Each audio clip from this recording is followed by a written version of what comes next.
Hello and welcome everyone to the GO.Live Gaming Podcast. For some reason our cams are a little bit janky. Sometimes you just gotta ask yourself, why? The technology it never goes as it should.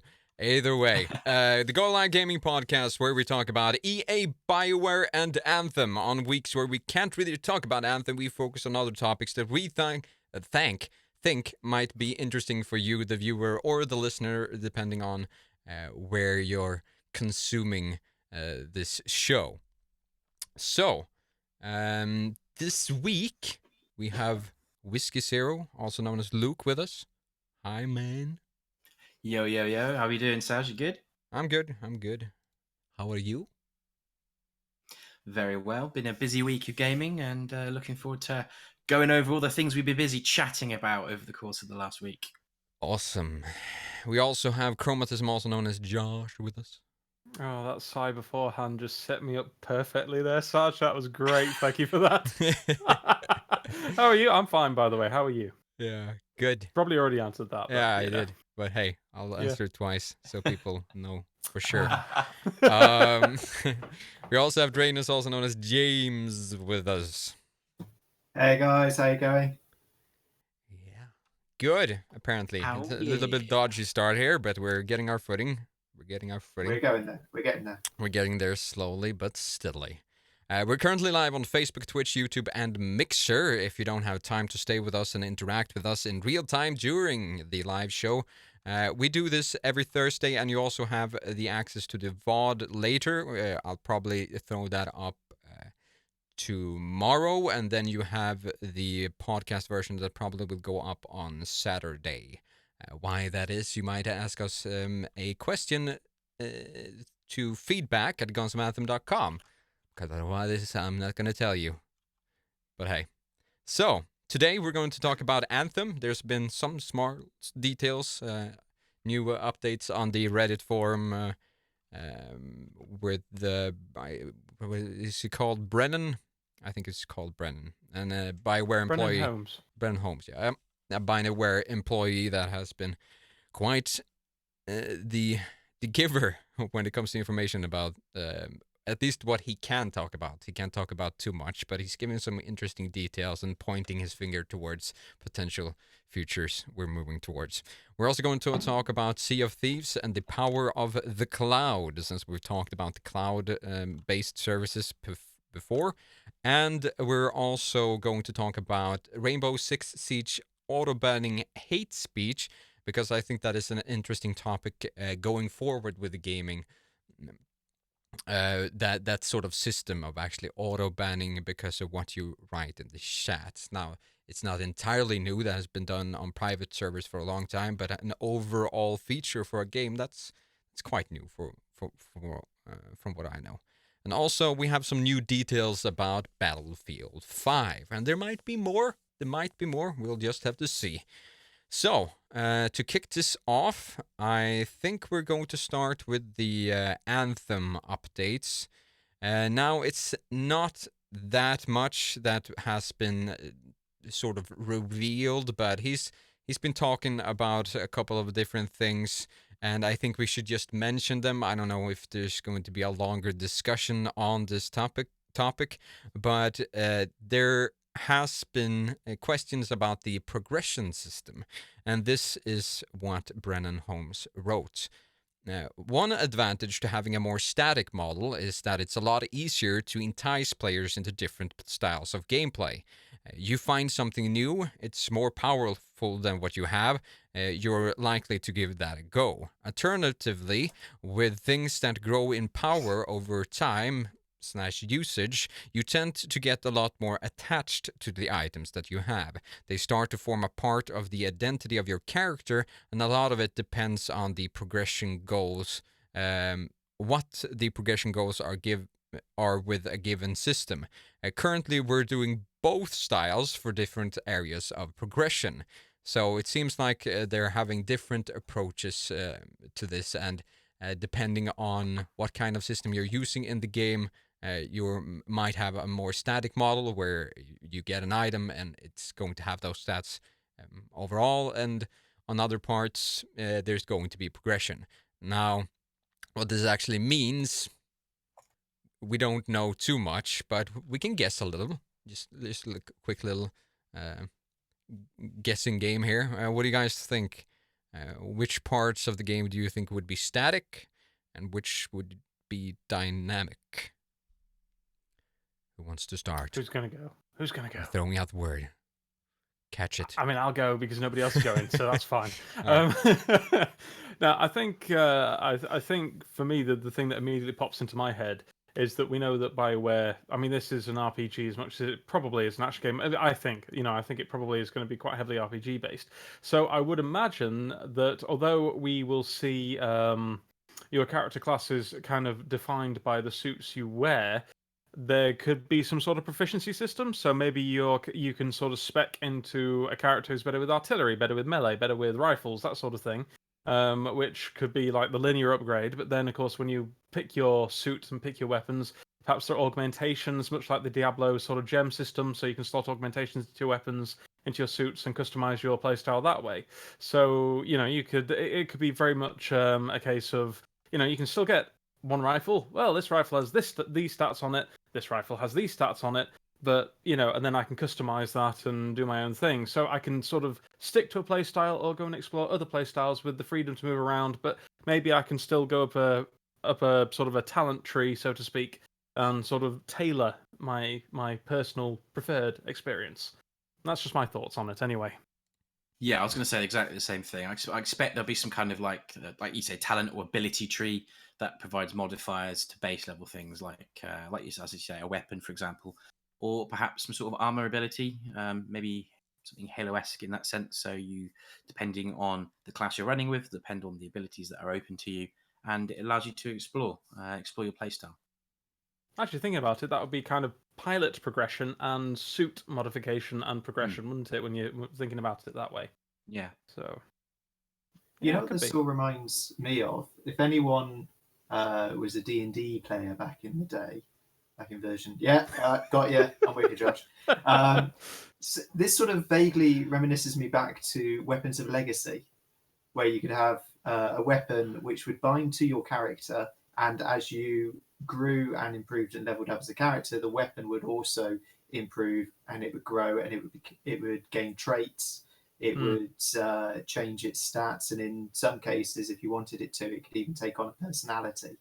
That would be super cool. World of Warcraft actually did sort of experiment with that for a while. I didn't follow it, so I don't know how well it went. But you were supposed to have a legendary weapon that grew with you and progressed. But I don't know how that sort of went along. I'm sure Sarge could probably fill us in a little better if you know, Sarge. Could you repeat that? Did World of Warcraft have a legacy weapon system? I seem to remember it did have something where you were supposed to grow with the weapon or something along those lines. Yeah, well, they do have a couple of them. Like in Legion, they have the artifact weapons, which are basically legendary weapons, which are tied to the lore in some form or fashion. And these weapons actually grow with you and get more and more powerful as you play along.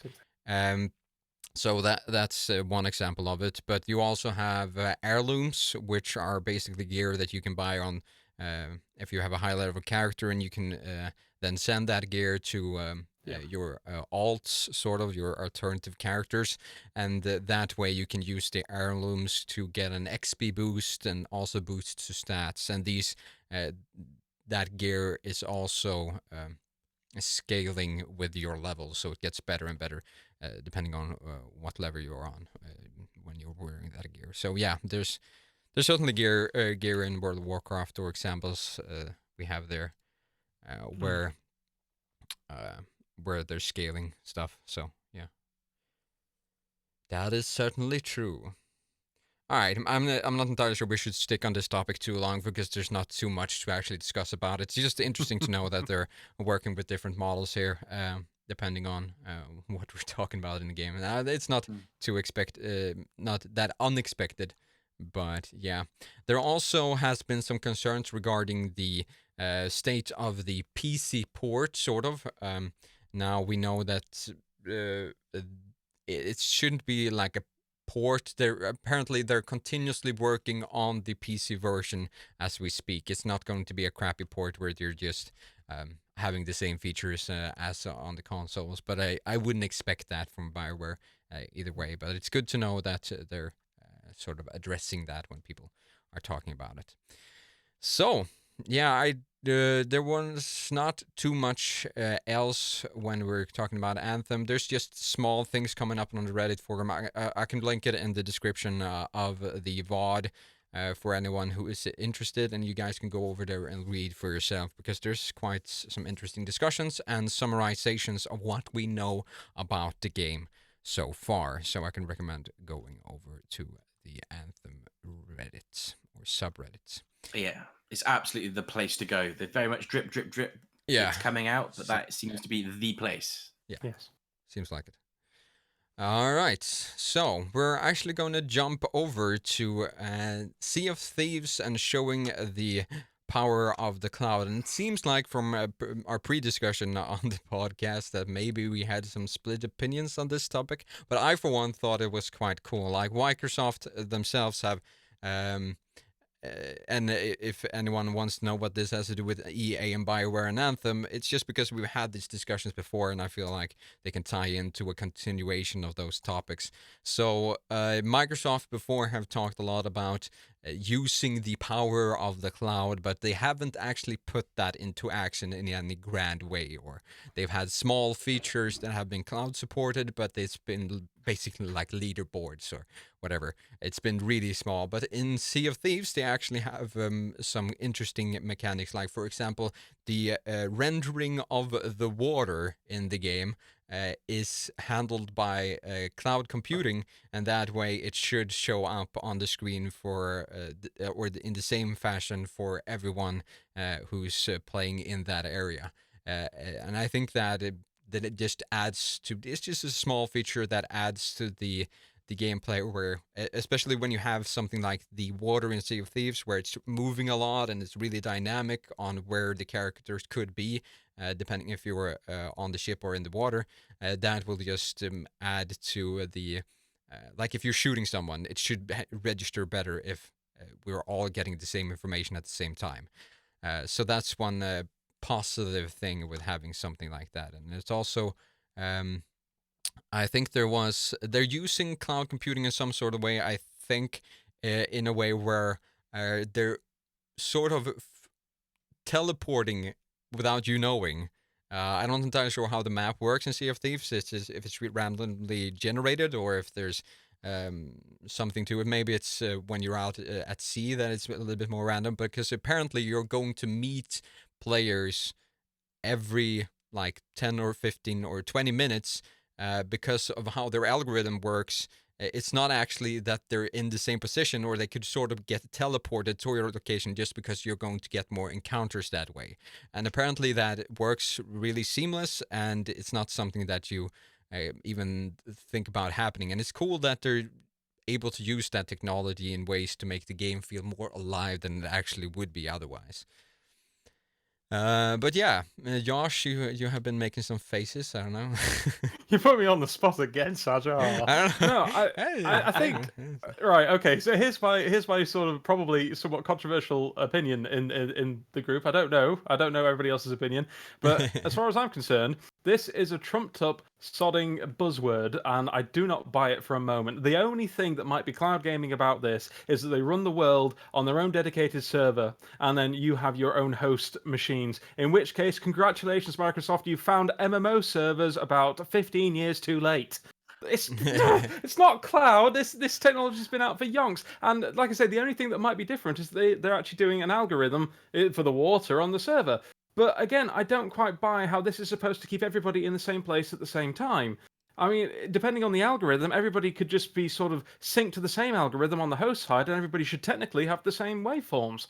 So I still don't see it. And when you have games like shooters like Rainbow Six and Battlefield and Call of Duty, when you have this thing called Peeker's Advantage, because data can only be sort of sent to everybody so quickly, I don't see how... They seem to be claiming that everybody's going to be perfectly synced. Well, we can't do that at all in games that require it anyway. So this is a buzzword. This is meaningless, trite stuff. So yes, But, I'm watching my language, Taj. I'm watching my yeah. language.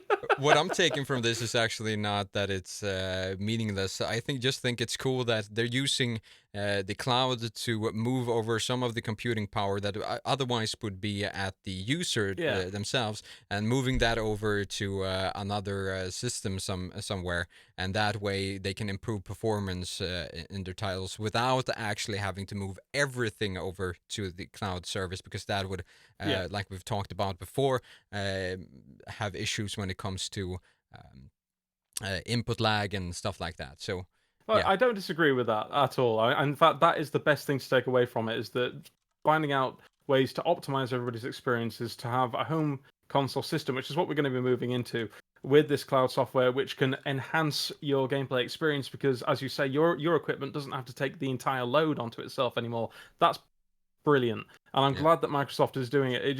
It just struck me as being very when MMOs quite legitimately have been doing a lot of this for yonks.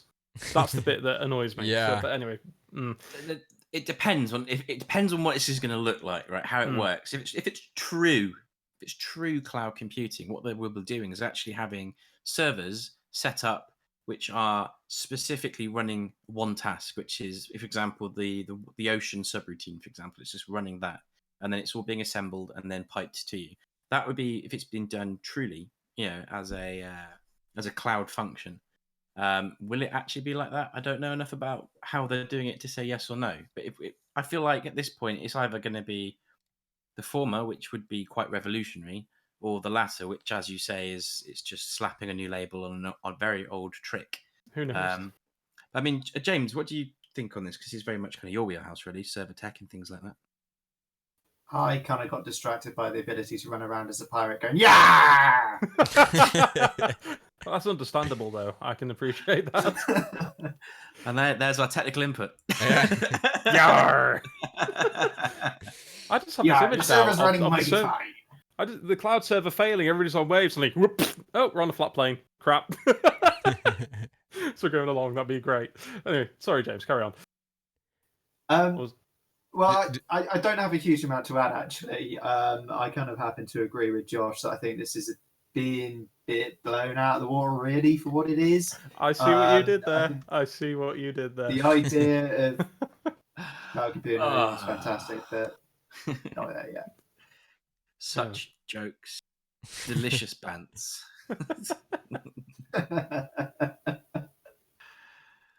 All right. Dear. Something I would like to add as well. How do people feel about this idea that because we've obviously had this time between closed betas, open betas, and all this sort of stuff, the servers going offline, and there've been reports of people that have logged back on using the sort of the character generation tool in the game, and then finding out, and this is both cool and interesting, but their character is actually visibly aged like a number of years when they've logged I heard back that on. one as well. But how does that make you feel? Because to me, that sort of I am a cynical gitbag. The more I'm on the show, the more I realise how cynical I am.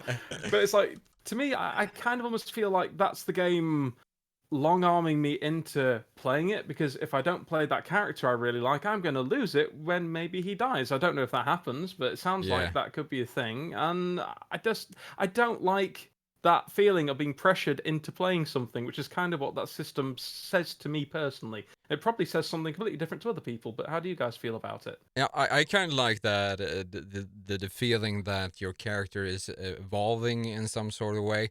But I'm not entirely sure how the time span will be when the game is actually released. But from one I read, I think the guy created a middle-aged character, and then when he logged in 2 weeks later, the character looked like he was way more aged. Like, he's lost his hair, and his eyebrows were white, and he had wrinkles and so on. So it feels like maybe that went a little bit too fast, if you ask me.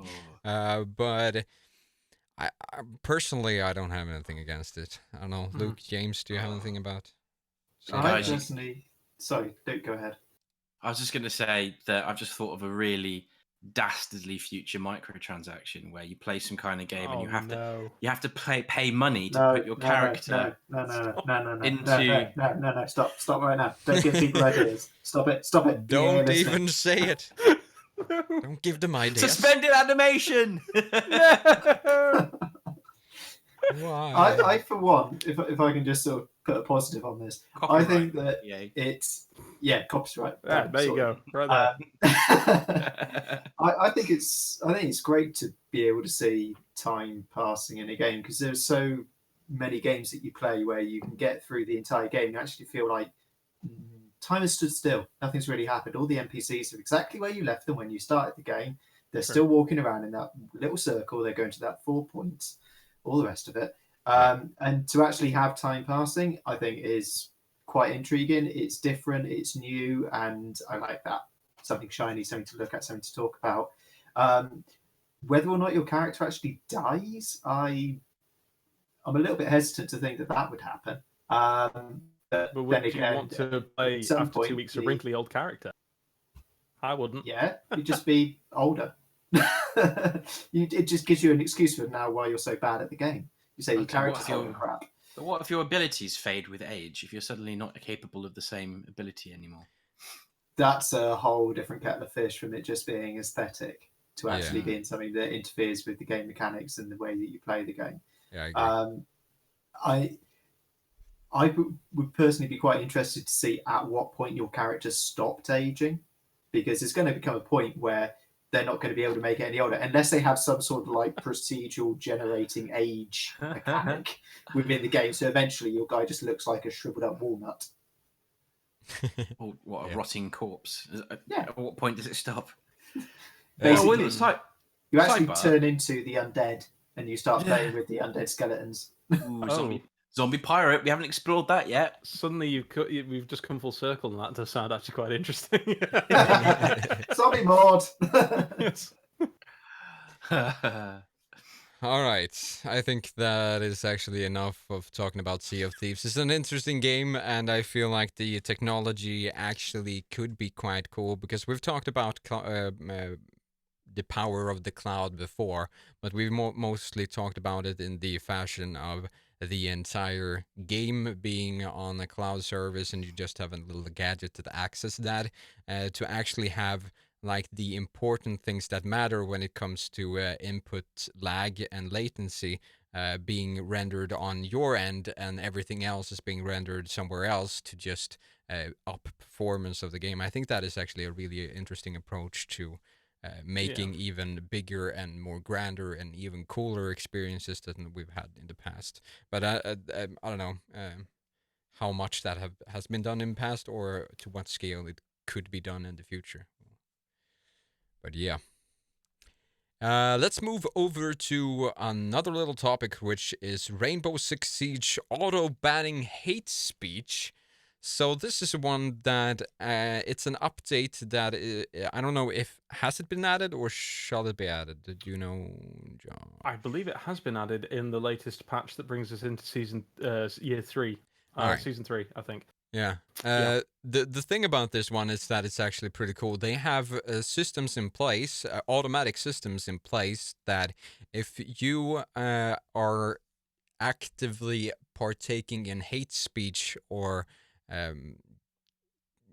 basically I think it's most focused on hate speech in text chat. You should Racial slurs. You could be auto banned. It's small bans at first, like 1 day or a couple of days, and up to a couple of weeks, and then for repeated offenses, you could actually get banned entirely from the game and not being able to play it again.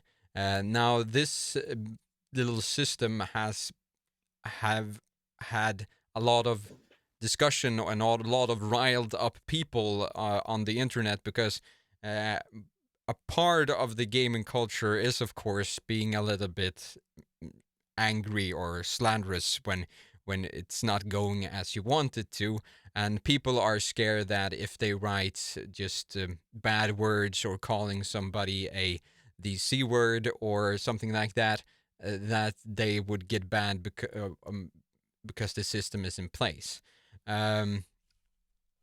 But fortunately enough, we have been reassured that that will not be the case. So how that is actually working, I'm not entirely sure. But I would just want to get your guys' opinions first. What do you think about auto banning people in a game wide fashion instead of just on specific servers, if that would be possible? Like we've had that in I'm the fully in favour of it. I think it's great. I think it's a good thing. I know a lot of people have been moaning about how it's introducing censorship, and it's basically it's other people deciding what's good and what's bad and all the rest of it. But ultimately, the topics that they're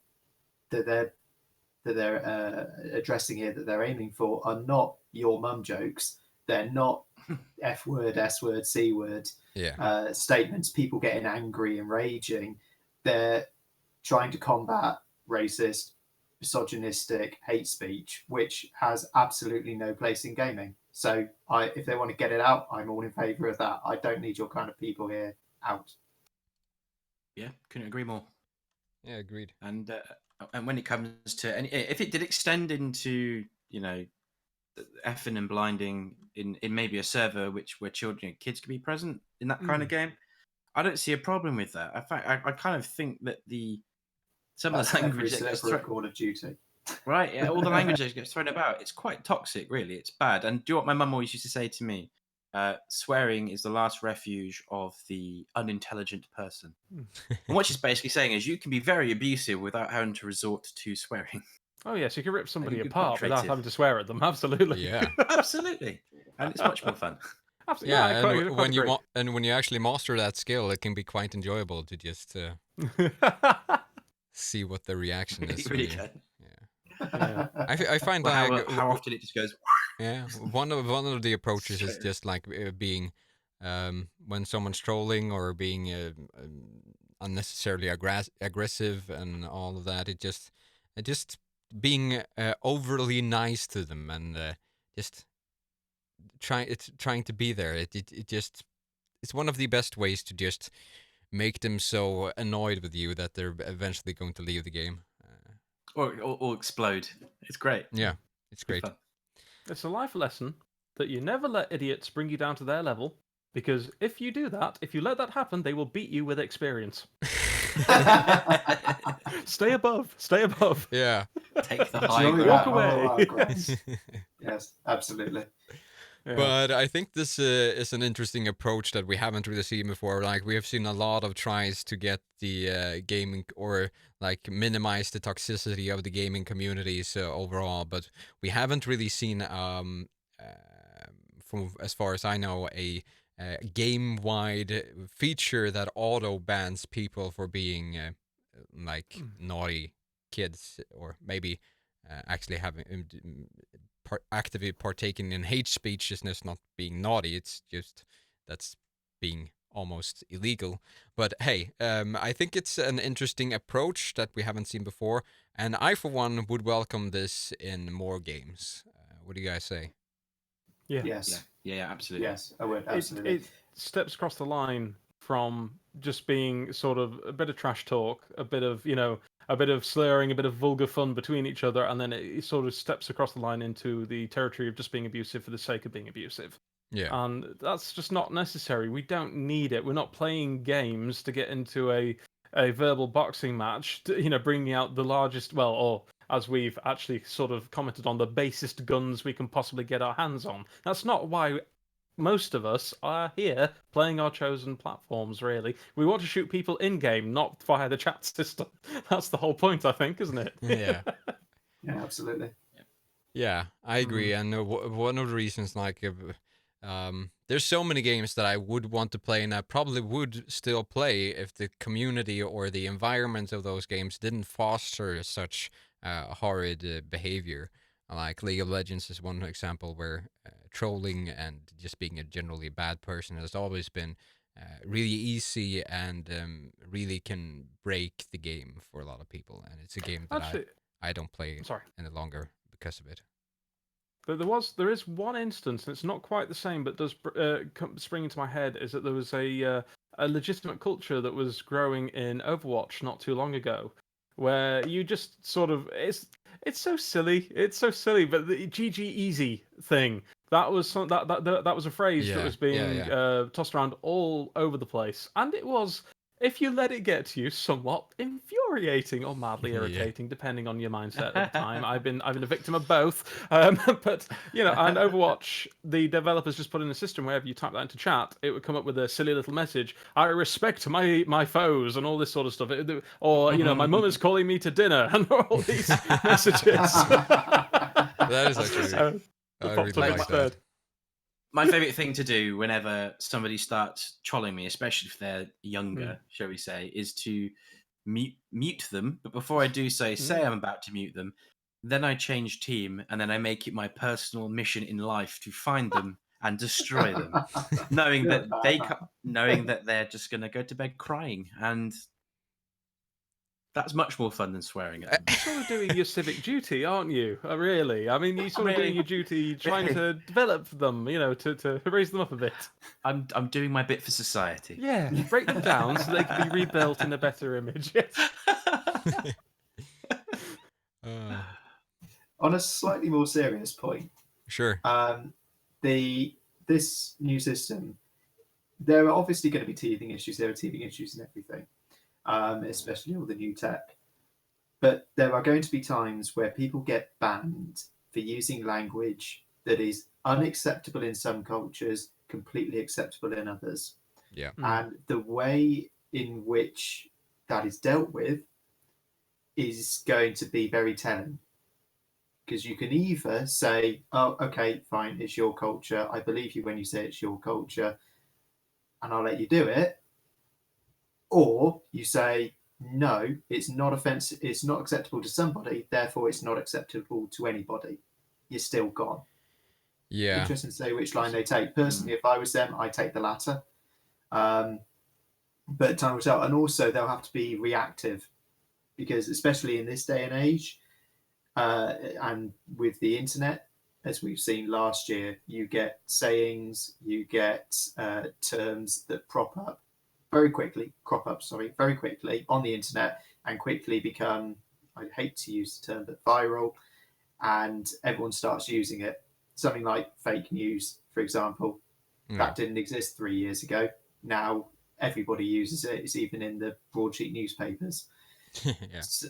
And they're going to have to be pretty quick to get on board with recognizing what is happening, what is coming in, and then stepping up their tech to be able to cope with it.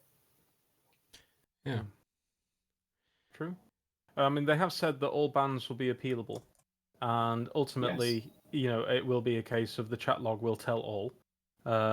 So there will be people on the other end if you do feel like you've been banned unfairly. And as you said earlier, Saj, they've also said this isn't about vulgarity. This is very much about sort of racial hatred and abusiveness, and as you say, hate speech, to put it into a broad category. One thing I'd love to point out, which just amused me so much, was somebody, I think on Twitter, was talking about, well, what can I do? Can I appeal against this horrendous police state that's coming into the game? And one of the devs came back and said, yes, you can. You can go and play any other game out there. Yeah, I love that. I love that comeback. It's like, good answer. Marek Meyer in chat's just made a good point. He said that banning it is only one thing. They need to do maybe something as a industry to actually try and combat it directly, to actually try and get them to behave better, or see the light to behave better, rather than just cutting it off. I mean, what do you guys think about that? Yeah, but I'm not entirely sure. Like we've said before, like parts of this could be because of culture, or like the climate and the way you talk is obviously a lot very different depending on which country in the world you're in, and it's a hard, really hard question to like handle at all. Because like if it weren't, we would have come up with a solution by now. One thing that I really liked, though, which I think could be implemented in more ways, especially when it comes to if somebody's just being flaming or hating in text chat, but like otherwise the gameplay, he might still be trying to perform, but he might just be slanderous to other people.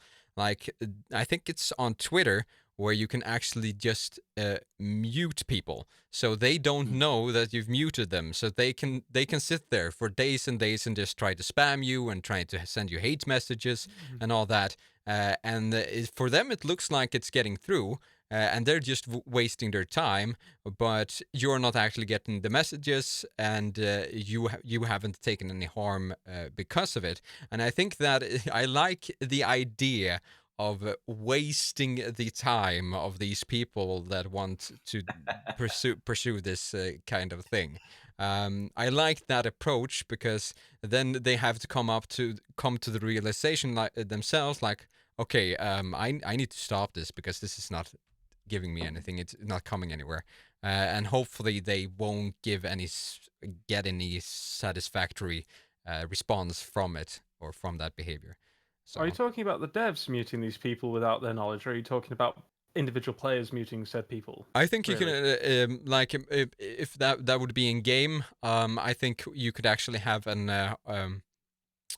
like game-wide thing. If someone is being marked for hate speech, like for reoccurring events or times, then you could actually use something like this, where they think they can use the text chat, but they can't. Now, I do realize that this would introduce some other aspects, like if you have a team play game, you need to be able to communicate with your teammates, but still, it could be an interesting approach. Like, maybe in the terms of games, it would make more sense to just ban them outright, because from my experience at least, the being inflammatory or using hate speech in chat in any formal way usually translates to them trying to affect the gameplay in a negative way as well.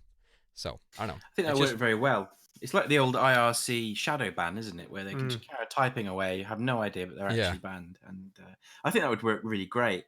But I think the whole idea of saying, "Oh, their culture's different," I don't buy into that. Nah.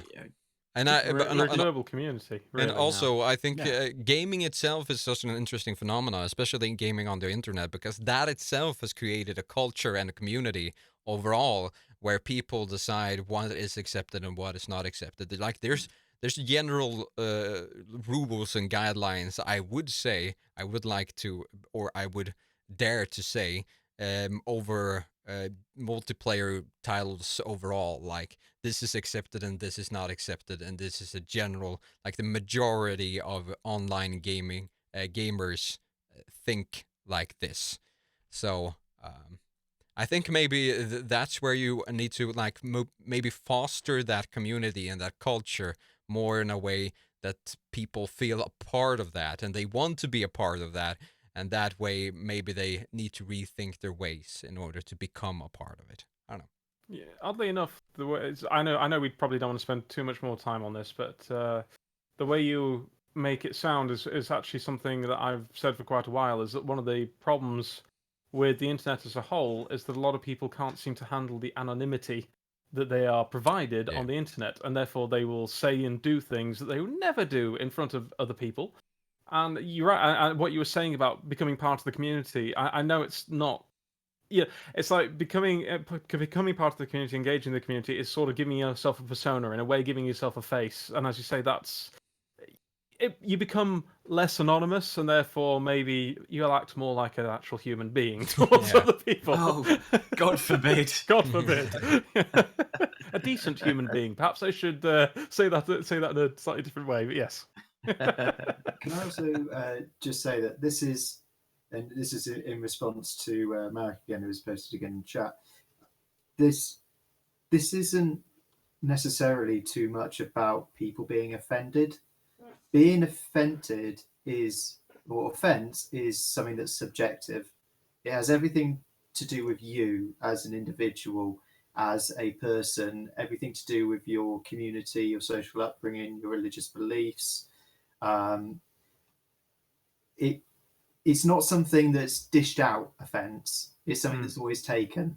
And what the game developers here are saying is, we are putting a line in the sand, and we are saying that everything beyond this line is deemed unacceptable. in today's society, therefore it is deemed unacceptable in our game. And if you do not agree with that, tough. Go play something Pretty else. much. Yeah, If you absolutely. take Go play something else. If you take offense at what we're doing, well, we might either be sorry that you're offended, but that's not our problem. That's your problem. Go and Yeah. do something else. Jog on. Yes, indeed. I quite agree. I completely agree. Yeah, on the terms of being offended, I just want to have a quick notice because I think it's a cool initiative from Bioware, which I saw today. I think it's called Girls Behind Games or something of the sorts. I'm just going to try to get that up while I'm talking about it. It's basically them highlighting it, like it's the International Women's Day. Is that what it's called in English?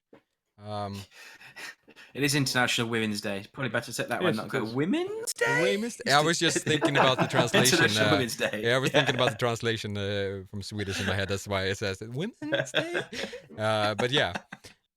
So it's called Girls Behind Games, and BioWare have made sort of an approach where this project is currently ongoing over at BioWare, where the girls behind games get some extra focus and they get to tell their stories.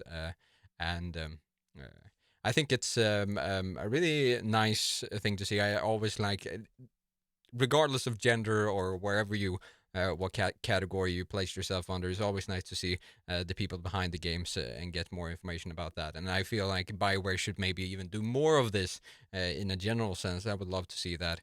But I was kind of sad of seeing how the comments went out, because just because there were women, a lot of people were saying like, okay, so these are the people behind Mass Effect Andromeda. And I was like, oh.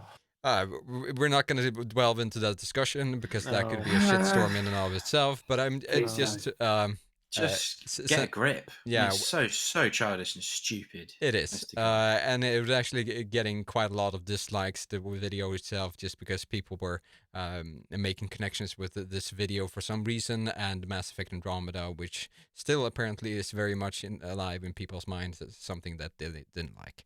So it was a silly thing, but I just want to say that the video itself and the product itself is really admirable, and if you haven't checked it out, I would recommend you doing so. All right, moving along to something maybe a little bit more on a happy note. I'm not talking about happy. Well, we've had some new details about Battlefield 5, or rumors and such. And I'm going to leave this over to Josh, because you have a little bit more. Sure. Well, there was initially, there's a YouTuber called Dragon's Den, I think. I'm really prepared, as you can tell. Anyway, the fact is that apparently he's got some sources within EA, within DICE, and he put out some leaks and possible information. And these leaks have been taken by some journalists as well, who've asked EA for confirmation. And apparently we now have a few new details about Battlefield 5, particularly in this particular case from Jeff Grubb of VentureBeat, or I think they call their game section GamesBeat. I'm not entirely sure about that. But according to what we know, the new BF5, which is a working title, will be in World War II. We have also discovered that the title has allegedly been in the works for quite some years, and the story is that they released BF1 first as a sort of a stopgap. They wanted to wait just a little bit longer before they went back to the World War II setting, probably because Call of Duty was doing it, if we're going to be perfectly honest about this, or they expected somebody to do it, maybe. But BF5 is also a placeholder. The name is definitely a placeholder, and in fact, they called the Battlefield 1 project BF5 as an internal name, which I thought was quite interesting. So this name was carried over from one to the other. All right. But into more interesting stuff, we found out there are some new details. The game will have co-op as a fairly large element, as far as we've been told. Now, whether or not this is going to be a co-op campaign, or, as has been suggested, dynamically generated conquest missions that you and your friends can play through, I don't know whether that, probably versus AI, I would assume. But it sounds like there is going to be some sort of cooperative campaign mode, if not necessarily the main campaign. But again, this is a little bit tenuous. Not sure. But there will be co-op in it. That's the important part to take away. Yeah. And it will probably be worked on before the release of the game. They are adding some new little features. What has been actually pretty much confirmed at this point is that there are new postures that your character can take. So before you'd be able to stand, you'd be able to crouch, you'd be able to go prone. Now apparently they're adding something which is actually, as far as I'm aware, made its debut in all things of Rainbow Six Siege, just to bring it back to that. But you can now lie on your back, so I assume so you have, as we talked about before the podcast started, an easier pivoting angle, but you can basically lie on your back prone and basically shoot from a sort of a lying down position. Interesting, I don't know what gameplay that's going to open up, but worth speculating on, perhaps. At least you'll see when you get shot in the nuts. Exactly, yeah. Though your nuts are exposed, there is a bit of a catch-22 situation there, really. Yeah, I don't know. From my experience in the military, it wasn't really a position that we used a lot, lying on our backs. But hey, Yeah, right. It must be a special forces thing, Saj. I mean, you weren't special forces, were you? No, I was part in some sort of forces, and I was a little bit special, but that was probably it. Oh, God bless. Oh. Even though you only look like one arm, you're fine. Yeah, Oh. I lost this We've also in the war. sorry. Speaking. Whoa.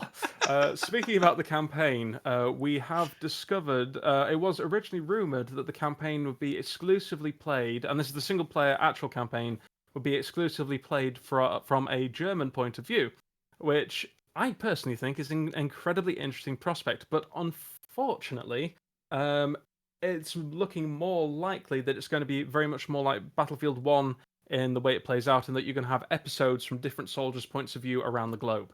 But one of those episodes could be, or one or two of them could be from a more German-centric point of view, which would be amazing, because I don't think there has been at least a successful World War II game, and I just can't think of one off the top of my head that's ever actually done a German campaign. Can anybody think of one? Can't say I can. No. Yeah. Not unless you count games where you're hiding as a German, as in you're there's a lot of it sneaking like around. undercover work, like infiltrating the German lines, like this that has been done over and over, but not like a German focused side of things, like the entire game. That'd be great. It would be Great. Imagine you're a conscript and you've been stuck on the Atlantic Wall and you're playing as a character and you're chatting to your mates and it's just, this is BS. I don't want to be here. This is rubbish. I'm just remembering the Mitchell It'd be Webb worse if you skit. were outside Stalingrad. But I mean, trying to stay true to the historical facts about World War II and World War II, and actually partaking in that, and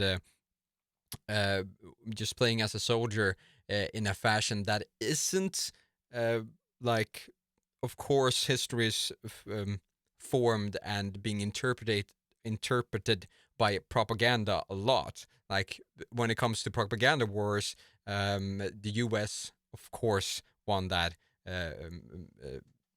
during that time. But taking that aside, and the popular spins on culture when it comes to gaming culture and war flicks and all of that, having a more German focused side of things from a more historical perspective, and just making maybe your own decisions about the decisions that were taken by the leadership in Germany during that time would be interesting to see.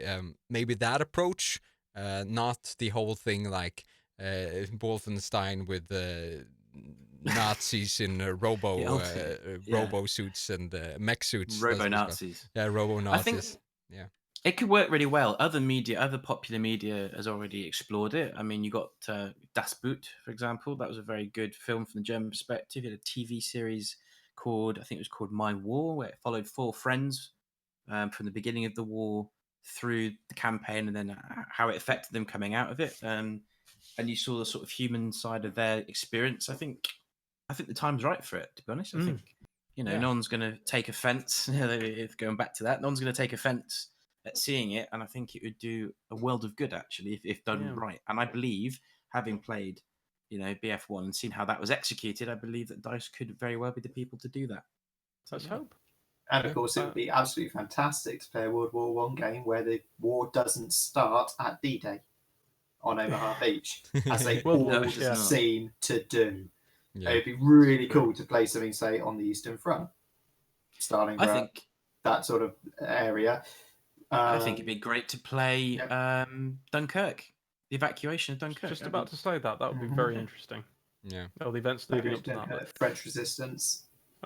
just to finish off, and I'm just going to briefly divert because we've actually had an interesting comment in Twitch, which has also sparked off ideas in my head. The comment is, if anybody's played Ghost Recon, I like how you can go from your stomach to your back and roll around. And actually, that's a very fair point. If they implemented some sort of rolling maneuver in Battlefield, so you could. But then that's interesting because if you roll onto your back, you could keep rolling, or you roll onto your back and you've then got a point where you could actually shoot. You roll onto your front, you could shoot. You know, that's a very interesting concept. I like that. Plus, think of all the glorious YouTube videos of Oh, yes. like synchronized sausage rolling across the map. They'll never That could be expect great. it. That'd be awesome. Do some sort of weird Michael Jackson tribute band impression. But the Just final... roll, jump up. Oh, sorry. But the final point is that DICE are apparently trying to maintain some internal consistencies between BF1 and 5. And that has been most eminently made obvious by the fact they want to keep it's been leaked that they want to keep the same announcers. So Catherine Kingsley, who basically was the British announcer on Battlefield 1, and she actually showed a Twitter, I think it was a Twitter image or an image on Twitter or something, that showed her, I think that her contract had been renewed or something. So it's likely there's going to be a link between BF1 to 5, at least in presentation and the way it's all done. I think the tweet literally was a picture of her recording and saying like recording for the new Battlefield game or something like that.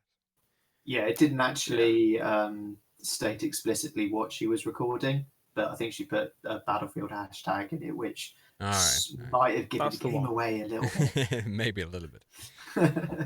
Yeah, we're not going to see any gameplay for a few months yet, but that is what we know pretty much so far from sources that may or may not be entirely 100% accurate, but are looking like they probably are at this point. Yeah, so, yeah. It's close enough. There was also a recent article over at Kotaku where it's just Polygon and Kotaku are sites where they like to state that they have sources and people inside that say stuff, but they never give out names. And this is one of those as well, so you can take it with whatever grain of salt you want to. But it's basically an article saying that the people behind Battlefield as well is very wary about the loot box whole debacle. And they have had someone on the inside say that no one's going to do any pay-to-win stuff anymore. One close to the next Battlefield told me recently, we didn't take any of the loot box controversy lightly. So obviously over at DICE there is, or that has taken precedence in their minds as well. So it's not only Anthem that we've had news about before regarding them being worried about loot boxes. It's over at DICE as well. And I feel like maybe it's every EA developer that is really trying to work maybe against EA on this. I'm just speculating here. Don't take that too seriously. But they're just being careful. There was a rumor that Disney. They're nice, my friend. Yeah, there was a rumor that Disney might be pulling the Star Wars license from EA. And if that's the case, that'd be a huge blow, and that would definitely be a good reason to not risk. Tanking any other IP. So I think the rumor came from them actually reaching out to different developers about potential interest in developing a certain title in the Star Wars universe and this and that. And especially since EA has the exclusive right with Disney when it comes to Star Wars games, that is certainly somewhere where I think the rumor started. Is Disney looking to sort of being able to escape that contract and talking to other developers just because of the recent loot box things. We don't have any confirmation about that, but yeah, I saw those rumors as well. So yeah, that's actually all that we have for the main part of the show. Now I had some links that I wanted to include in some form or fashion, and in the VOD, you can actually get these links. It's just basically random fun stuff that I wanted you guys to see, and it's One, it's a Polygon article just showing off this Thor Ragnarok scene. I'm just going to say that it includes lightning. If you have seen the movie, you know what I'm talking about. If you haven't, then go see it. I haven't actually seen it, but I saw this scene. I watched it half through because I didn't want to spoil myself. But No spoilers. No yeah, spoilers. it's that scene, but with Britney Spears toxic, and it's brilliant. It makes so much sense. For some reason, it just works. So I can recommend going to the description and looking on that. And we also have, let's see here. This is actually something that we can just quickly address. I'm going to try to get it up on the screen as well. There was actually a The Sims crossover to Final Fantasy 15, which was one of my recommendations from a couple of weeks back. And this is basically where you can have the Sims skin in Final Fantasy. And this is probably, this is just me speculating again, but stems from you being able to have a Half-Life skin when you have it on Steam. I think that's the requirements. You can have a Gordon Freeman skin in Final Fantasy 15. So I think this exactly. this is some sort Who of doesn't want that? I'm going to run around Final Fantasy with my crowbar, going to beat every head crab I see. yeah. I don't No, know no, why, no. why I they're wanna doing throw this, head crabs. but like I recommended the Final Fantasy 15 a couple of weeks back, and I can still recommend it because it's a silly experience. It's like a bromance road trip in an amazing environment and with really fun combat. Like the graphics are out of this world. It's really amazing what they did with that title. So I can still recommend if you haven't checked it out and you want something that is. I don't think you should take this story too seriously, and if you just want to go into something where it's really relaxed and all of that, I can still recommend that title.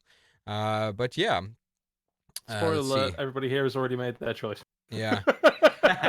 Sorry, but yes. We can have a quick note on. I'm not going to go into the discussion again because we've had quite not a heated discussion, but we've talked about hate speech and a lot of stuff like that on the show today. But there was also a little part of the ESRB's announcement when it came to loot boxes with their recent labeling of basically any purchase in game gets the same labeling depending on if it's DLC or if it's loot boxes or microtransactions or anything of the sorts.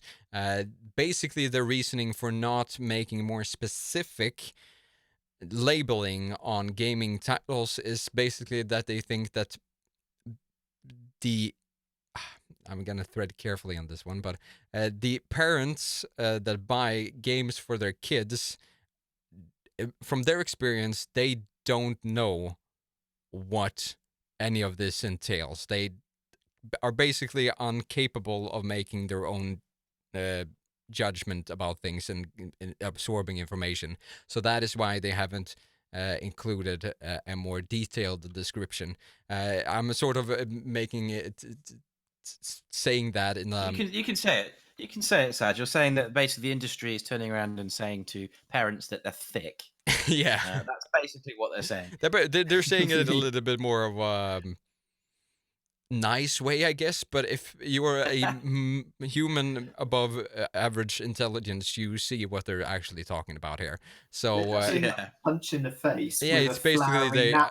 they insulted millions of people with this statement, and it just goes back to what we said last week, that the labeling itself doesn't hold any actual meaning, and there should be like, if it should have any meaning, it should be more specified in some form or fashion.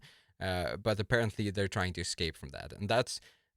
I think it stems from the issue of the ESRB itself being owned by a lot of gaming companies, or at least being sort of. I don't know if it's owned or if there's a lot of gaming companies involved in the business of the ESRB. I don't know the inner workings. It's a conglomeration of gaming companies that are trying to self-regulate through the ESRB as an organization. Yeah, so that's basically like they're trying to protect their own interests with going with this approach, but it's like, don't ever call your customers stupid. It's never a good approach. Don't do that. But that's It makes me rage. Yeah. So But yeah, but I guess hard. isn't there an argument though that in some ways the parent isn't the customer; they're just the money. Their argument kids is know invalid. I reject your reality and I substitute But if they see my a own. little That's label what's on the happening now. box that Absolutely. says like this contains in-game purchases in form of random chance loot boxes or in form of purchasable DLCs, like that difference, I think they would understand it in some way or another. If there's a random chance included, they might be like, maybe, at least get a from Random chance, proven addictive techniques used, loot boxes. Yeah. No. Hmm. Sorry. Yep. Get out. Get over yourself. Yeah, we're not gonna delve into this one because if you want to hear our opinions, not James's, but all our others' opinions, we talked about this a little bit more in depth last week. But yeah, so I think that was it. Yes, and now we're going to move over to the last part of the show where we're going to recommend a couple of things for you to listen to. I've actually made a little transition audio file thingy. Now, I haven't sent it to you guys, but you guys can just be quiet and I can send it to you while it's actually playing here. So, enjoy. Listen closely. Do you hear that? The sound of serenity. Let us take care of you now, and let you know what you shall do the upcoming week.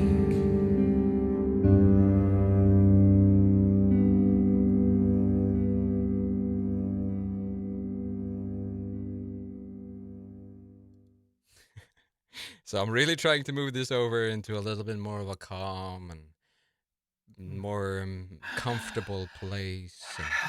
So And let's get breathe. into the good feelings of gaming, shall we?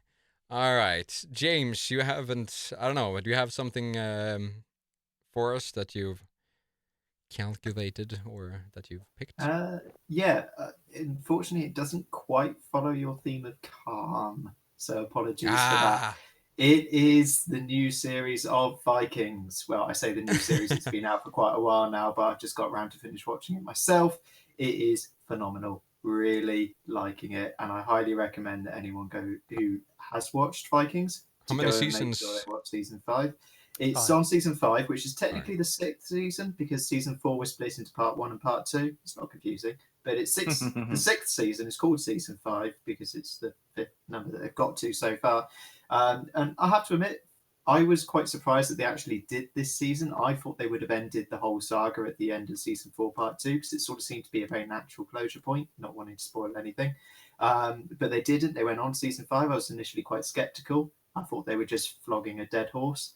But no, they didn't. They really well. And it worked really well. And the characters continued their own storylines. And yeah, that's my tip for this week.